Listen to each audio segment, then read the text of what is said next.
Traders, based on the setups that I'm seeing take shape and form for the upcoming week, I've divided the watch list into two sections, mean reversion and continuation.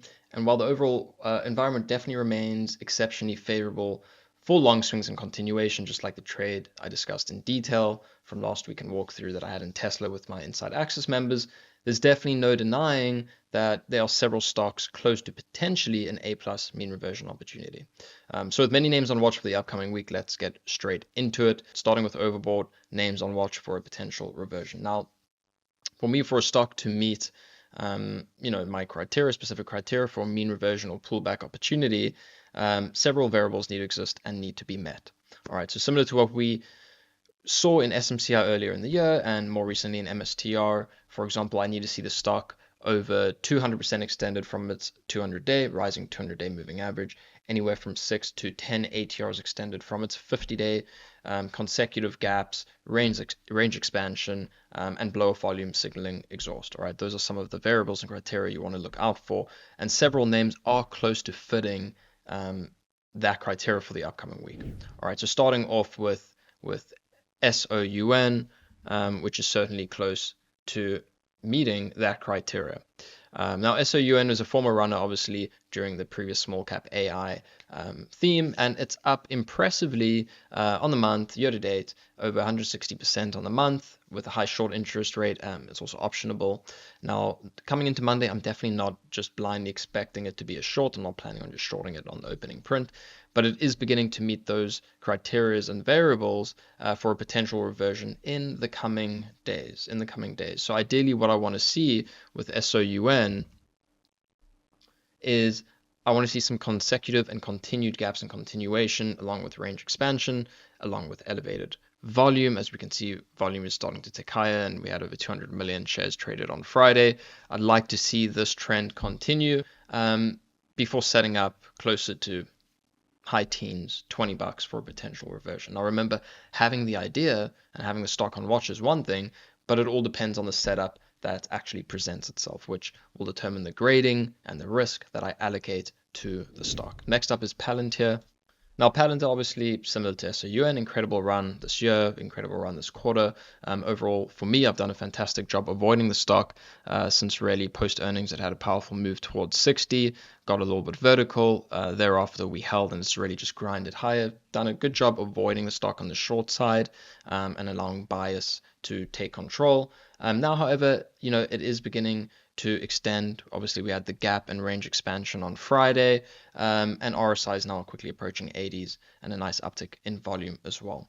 So for me, it's not quite there yet. I'm certainly not planning, similar to SOUN, to just short this on Monday, but it's one to very closely watch in the coming days, especially if it begins to have continuation towards 80, over 80s, getting a little bit more vertical with further gaps and extensions in the coming days. For me to get excited and for me to really focus up on Palantir, what I want to see is similar to what we've spoken through, is extended several ATRs further from Friday's close, all right, putting it well over 80.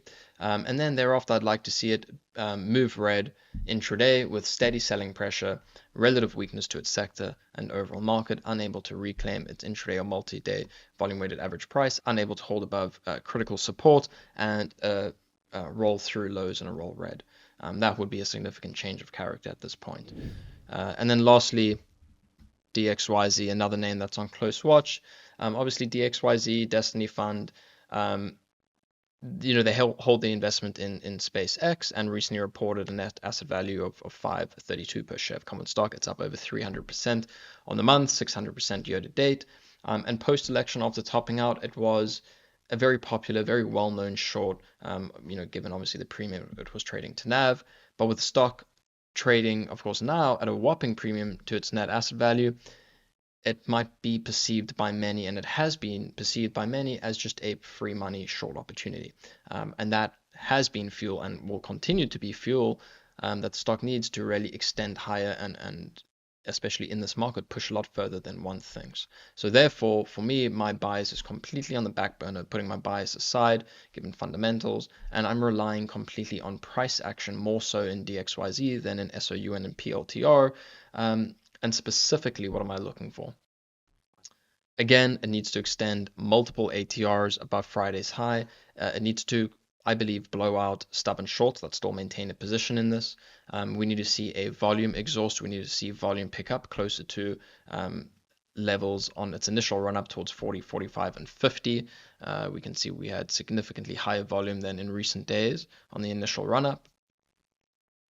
But at the core of it, I'm going to be looking for significant character shift that includes outlier volume, signaling to me that shorts have exhausted. Steady selling pressure, which might consist of the stock being unable to reclaim, again, its intraday or multi-day volume weighted average price or major support zone before breaking red and rolling red on the day, and also unable to hold the previous day's high. Just a few examples of what some character changes and momentum shifts might look like.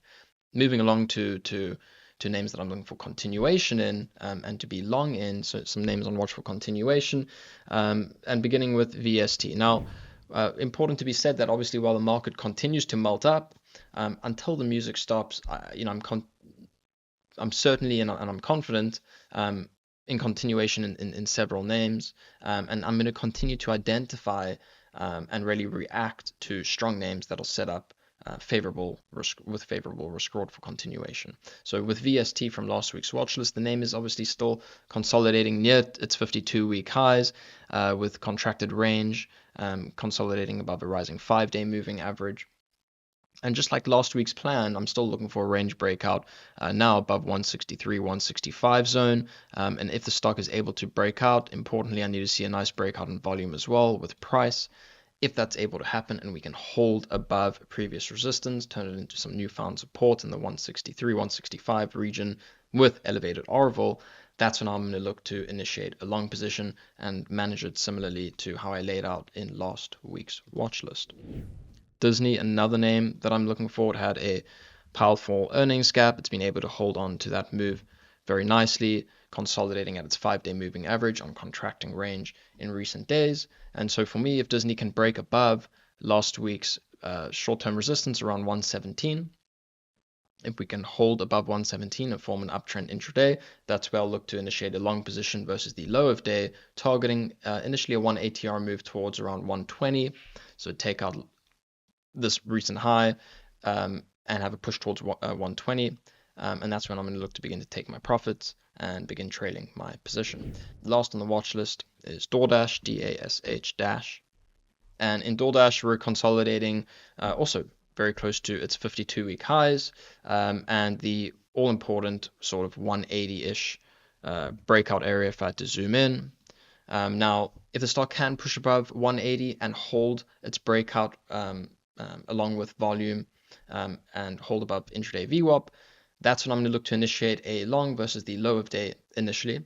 And I'm going to trail the stop against the 180 area, but only once we've traded close to about half an ATR above that 180 level and taken out the recent pivot high around 180, 130s. Thereafter, that's when I'm going to plan on decreasing my position as we trade a full ATR above the 180 position.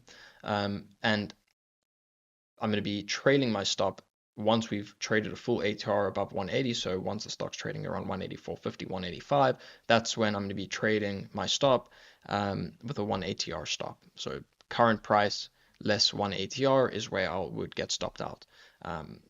And essentially targeting a final move closer to the high 180s towards 190. So that's everything that I have on my watch list. A few names on watch for mean reversion, a few names on watch for continuation, along with several other names that I'll just have alerts set in, and of course many names that pop up throughout the week that will take my attention and I'll prioritize my focus there. So let me know in the comments what your favorite ideas are and also what your top plans and stocks on watch for the upcoming week are, as well as if you have any thoughts on the names that are on my watch list and perhaps you have your own plans that you would like to share or conflicting thoughts and plans. I'd like to hear that too. So good luck for the upcoming week and I will see you all next week. So you're an active trader, not doing as well as you want, not doing as well as you deserve, and you just can't figure out why you can't become profitable no matter how hard you try. Well, let me show you why. This is your competition. The traders in this room. This room right here is full of elite traders, some of whom are making 7 and even 8 figures a year. In fact, Our top guys have made nearly 20 million each in net trading profits in a single year. Let's head to my office so I can share more. So you're probably used to seeing videos of lavish trader lifestyles, trading gurus trading off of a laptop for an hour a day, heck, maybe even 15 minutes a day, and then them relaxing on some secluded beach for the rest of the day. Well, all I can tell you is that our traders train like pro athletes. They live and breathe the markets and are continually working on their trading skills. Because at our firm, that's what we found it really takes to make it in this game. I'm Mike Bellafiore, co-founder and managing partner of S&B Capital, one of the world's top proprietary trading firms located in Midtown Manhattan. And we're always looking for trading talent to hire and develop. And not just to trade in-house on our desk, but also to trade from their own home, entirely using our firm's capital. And we have numerous traders doing just that, allowing them to make upwards of 7 figures trading the firm's capital without risking their own money. But to even get a shot at something like that, you need to have the right training. That's why we're doing a new free online presentation in which we share how you can get an interview with S&B to become an in-house or remote trader, trading firm capital without risking yours and gaining access to all of our firm's coaching and resources. And the best part? You don't have to be a profitable trader yet. In fact, we prefer to mold profitable traders with our methods and our techniques. That's why we have just 3 simple criteria that can earn anyone an interview. We're looking for highly ambitious and determined traders who fit our culture first and foremost. So if you believe that could be you, sign up for the free 1-hour online presentation by clicking the link that's in your top right corner of your screen now.